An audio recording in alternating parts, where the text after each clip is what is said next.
In this sequence, we will see the testimony of an adolescent on the symptoms of ADHD, the treatment, as well as the functional impact in terms of social ability or school achievements. Hi, Gabrielle. It's a pleasure to have you here.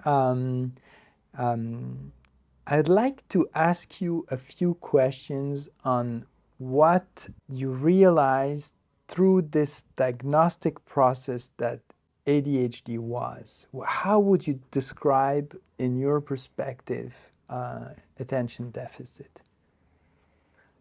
I think that the ADHD is something like a disease, like a trouble, which have an impact on a few different things in life of different people. It can be really, it can be multiple phases of that, and this is, for me, it's like a huge difficulty to focus on something.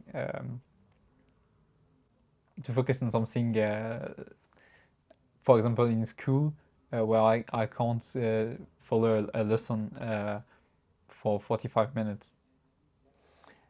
Can you just tell us how you arrived to this? What was the process that brought you to diagnosis? First, I just think and make the constat that I couldn't have good mark even if I work hard. So that was quite disturbing, and I just asked myself what's going wrong and what's going on. And so I just checked on internet some few things about the ADHD, because I heard a lot of different things about this disease. So I just went on the internet to make some quick researches, and I was discovering some different symptoms, and I realized that some of them really were matching. Yeah, match with me. And so what did you do? So I discussed with my parents and asked to be to have a diagnosis or to just see a professional, and they brought me here. Okay, this is how we met, and then we did a whole assessment. What do you remember about this clinical and attentional assessment? Do you remember? Yeah, during the test, I remember that a lot of different points were really difficult for me. All the exercises were asked a lot of focus, and I don't have a lot of focus, so it was really difficult for me to go through this, and I just realized that I'm maybe having an ADHD. And so, indeed, we met again. I showed you the result, and you had the criteria for ADHD. What did you think at the time? I just realized that some of the aspects that I didn't understand before the diagnosis wasn't my fault, and that was just like a disease, and that's not me. And so then we started a treatment. Can you say a few words about what you remember of the effect of the treatment at the time? What was the experience of getting the treatment? Yeah, as soon as I took the treatment for the first time, I had some effects, not because the medication was already active, but just because it was like a hope for me to get better and to get treated. So at the beginning, I have a lot more of motivation. I could, yeah, I just got more motivation. And when the medication was on the good, was increased to yeah, what was increasing, yeah. When the medication increased, I could see all the different things that just improved in my life in general, and in my scholarity especially. So what were the most striking things? The fact when you were at the full dosage. The fact that I could follow a lesson of 45 minutes without thinking about a billion of things, just to try to understand what the teacher was saying to me. And that was a great thing for me, because before the diagnosis and before the treatment, I couldn't do that at all. What else? With the medication, I can now be more organized in my life, with all my stuff and just with my mind. So that's a good point too. So you structure things more. Sure. Yeah. Mm-hmm. Anything else?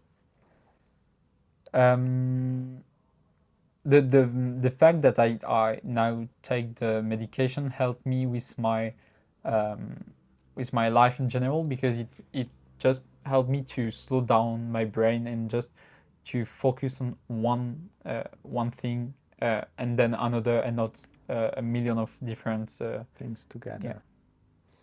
Did it change something in your relationship? Not really with my friends, because I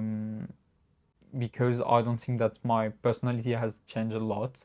But with my parents, it changed a little bit, because first it was easier for me to go to school, so it was easier for us to see me with good marks and that kind of thing. And then because I wasn't as much sensible to the frustration that I was before.